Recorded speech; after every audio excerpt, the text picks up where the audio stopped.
प्यारे विद्यार्थियों, आप सभी का स्वागत है। NIOS कक्षा 10वीं विषय हिंदी। हम पढ़ रहे हैं पाठ 20 उनको प्रणाम। यह एक कविता है। इस कविता के कवि का नाम है नागार्जुन। आप अपनी नोटबुक में पाठ का सारांश, पाठ के प्रश्नोत्तर आदि जो महत्वपूर्ण हैं उन्हें लिख लें और बार बार याद करें। मूल भाव सबसे पहले पढ़ते हैं। मूल भाव यानी सारांश। कवि नागार्जुन द्वारा रचित कविता उनको प्रणाम का मूल भाव उन लोगों के प्रति आदर व सम्मान का भाव प्रकट करना है जिन्होंने अपने जीवन में निरंतर प्रयास और संघर्ष किया है। यह कविता उन उपेक्षित व गुमनाम लोगों को समर्पित है जिन्होंने अपने लक्ष्य के लिए निरंतर प्रयास किए। इस कविता का उद्देश्य ऐसे लोगों की सोच को बदलना है जो सिर्फ सफल लोगों को ही मान सम्मान देते हैं। कवि असफल लोगों के अद्भुत साहस, लगन और अंत तक संघर्ष करने के जज्बे को नमन करते हैं। तो जो लोग असफल हो गए हैं उनको यहाँ पर नमन प्रणाम किया गया है। अब पढ़ते हैं पद्यांश 1। कविता पढ़ते हैं कि जो नहीं हो सके पूर्ण काम मैं उनको करता हूँ प्रणाम। कुछ कुंठित और कुछ लक्ष्य भ्रष्ट जिनके अभिमंत्रित तीर हुए, रण की समाप्ति के पहले ही जो वीर रिक्त तुनीर हुए उनको प्रणाम। जो छोटी सी नैया लेकर उतरे करने को उद्यति पार, मन की मन में ही रही स्वयं हो गए उसी में निराकार उनको प्रणाम। इस पद्यांश में कठिन शब्द आए हैं जैसे कुंठित। कुंठित का अर्थ होता है बिना धार का। अभिमंत्रित पवित्र। और तुनीर का अर्थ होता है तरकस जिसमें तीर रखे जाते हैं। आप पिछले पाठों से पढ़ कर के आए हैं कि जब भी पद्यांश की सप्रसंग व्याख्या आपसे पूछी जाए तो आपको सबसे पहले संदर्भ लिखना होता है। संदर्भ में पाठ का नाम, कवि या लेखक का नाम आप जरूर लिखेंगे। तो यहाँ पर कविता है तो कविता के कवि हैं। कविता का नाम है उनको प्रणाम और इसके कवि का नाम है नागार्जुन। प्रसंग में आप लिखेंगे कि पद्यांश में क्या समझाया गया है, किसके बारे में बात की गई है। तो इस पद्यांश में कवि मेहनती संघर्षशील लोगों के उत्साह और मेहनत करने के जज्बे की तारीफ करते हैं। व्याख्या। कवि कहता है कि मैं आवश्यक साधनों की कमी के कारण असफल हुए लोगों को पूर्ण सम्मान करता हूँ।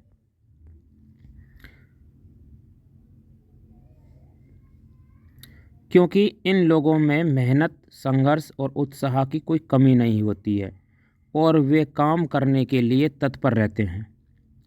इन लोगों ने अपने लक्ष्य की प्राप्ति करने के लिए अपने प्राणों की भी परवाह नहीं की, अर्थात कुछ तो अपनी जान भी गंवा बैठे।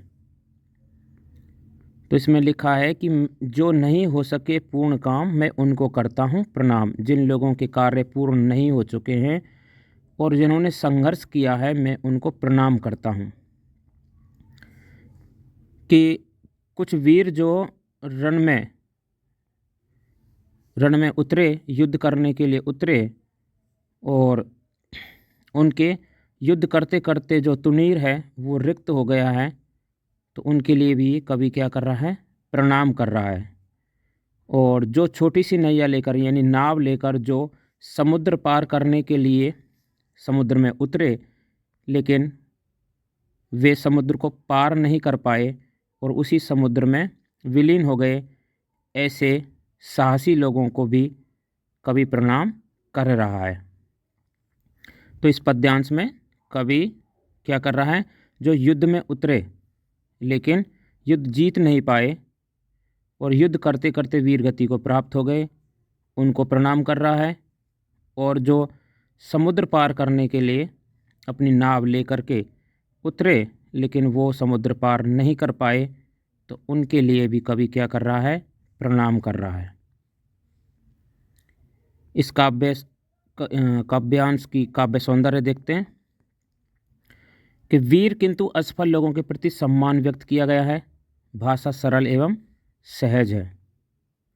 सामासिक शब्दों का सुंदर प्रयोग किया गया है। अब पढ़ते हैं पद्यांश 2 कि जो उच्च शिखर की ओर बढ़े रह रह नव नव उत्साह भरे, पर कुछ ने ले ली हिम समाधि कुछ असफल ही नीचे उतरे उनको प्रणाम। कृतकृत्य नहीं जो हो पाए, प्रत्युत फांसी पर गए झूल। कुछ ही दिन बीते हैं फिर भी यह दुनिया जिनको गई भूल, उनको प्रणाम। तो कवि इसमें क्या कह रहा है? हिम माने क्या होता है? बर्फ। तो कवि उन लोगों को प्रणाम कर रहा है जो एक शिखर की ओर चढ़े, उधर की ओर बढ़े, एक अपने मन में नया नया उत्साह भर के उच्च शिखर की ओर सफल होने के लिए बढ़े, लेकिन वहाँ पर चढ़ते चढ़ते हिम समाधि यानी कि बर्फीले शिखर पर चढ़ते चढ़ते वो बर्फ़ की परत में जम गए। वहाँ उन्होंने समाधि ले ली, या कुछ चढ़ते हुए असफल हो गए और वापस हिम्मत हार करके वापस आ गए, उनको प्रणाम कर रहा है। दूसरे में कि कृतकृत्य नहीं हो पाए, प्रत्युत फांसी पर गए झूल। कुछ ही दिन बीते हैं फिर भी यह दुनिया जिनको गई भूल। ऐसे लोग जो जिनका कार्य पूर्ण नहीं हो पाया, तो ऐसे लोगों को कवि प्रणाम कर रहा है, और उनको कुछ ही दिन बीते हैं फिर भी वो उनको लोग दुनिया उनको क्या कर गई? भूल गई है।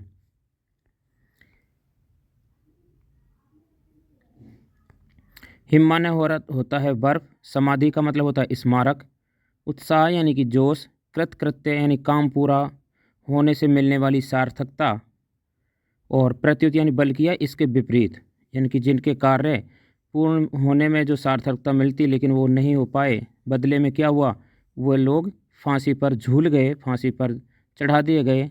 इसके कारण दुनिया उनको अब भूल गई है। कवि उनको प्रणाम कर रहा है।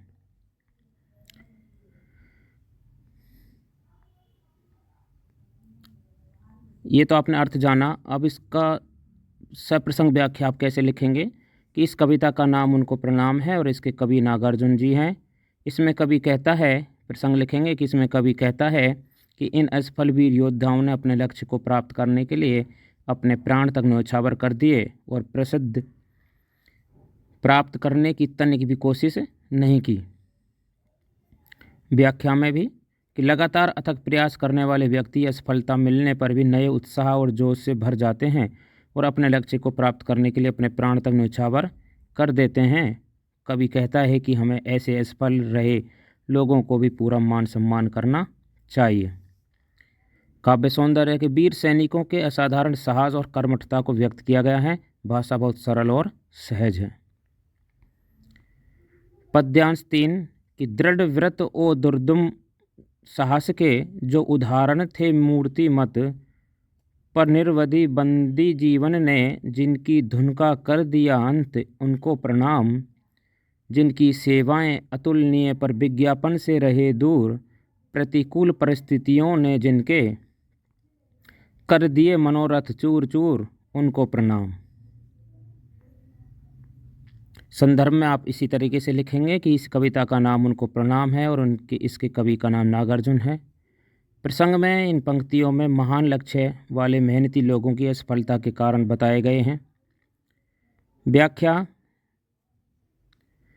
कवि कहता है कि ऐसे असफल रहे लोगों ने संघर्ष और मेहनत तो पूरी शक्ति और ईमानदारी से की, किंतु इन्हें आवश्यक सुविधाएं प्राप्त नहीं हुई। ऐसे लोग दिखावे से भी दूर रहे। ये लोग विपरीत परिस्थितियों के कारण हार गए। हमें ऐसे लोगों का पूरा मान सम्मान करना चाहिए।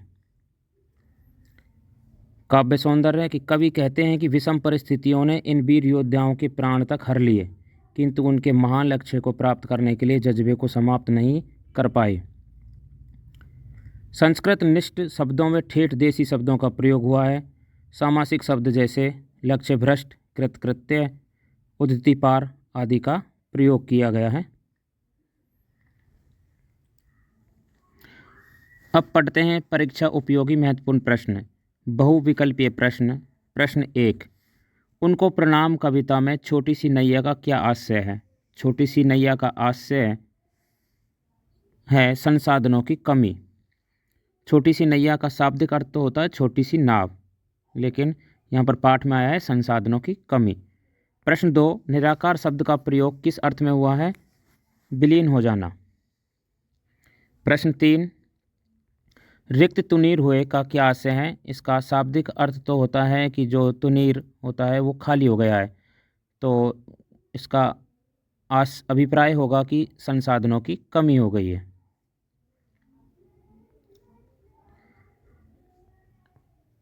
प्रश्न 4, मनोरथ शब्द का क्या अर्थ है? मनोरथ शब्द का अर्थ है मन की इच्छा। प्रश्न 5, कविता में कवि किन लोगों को प्रणाम कर रहा है? कि जो प्रयास करने वाले व्यक्तियों को, जिन्होंने प्रयास किया लेकिन असफल हो गए, उन लोगों को कवि प्रणाम कर रहा है। रिक्त स्थान भरिए, जिनकी धुन का कर दिया अंत, तो यहाँ पर आएगा धुन। असफल रहे लोग विज्ञापन से दूर रहे हैं।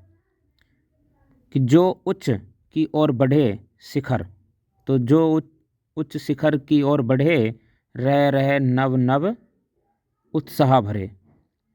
रण की समाप्ति के पहले ही जो वीर रिक्त तुनीर हुए। कवि सफलता से अधिक महत्व प्रयासों को देता है, तो यहाँ पर आएगा प्रयासों को देता है। लघु उत्तरीय प्रश्न। प्रश्न 1, कवि किन लोगों को प्रणाम करता है? उत्तर, कवि मेहनती किंतु किन्हीं कारणों से असफल रहे लोगों को प्रणाम करता है।